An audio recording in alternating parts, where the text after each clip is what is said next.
Pár kousků oblečení, které jsou mezi sebou vzájemně kombinovatelné a hned několik outfitů bez námahy. To je kapsulový šatník. Pojďte se s námi inspirovat, jak by mohl váš jarní kapsulový šatník vypadat. V jarním kapsulovém šatníku by vám určitě neměly chybět kvalitní basic kousky, svršky jako třeba trenchcoat nebo jarní bundičky, kalhoty, šaty či sukně a samozřejmě nesmíme zapomenout na doplňky. Já jsem všechny tyhle kousky našla v prodejně CA.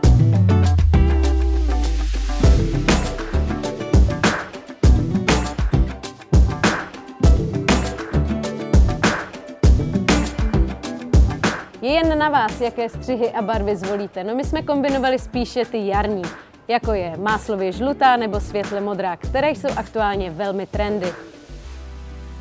Co na to říkáte?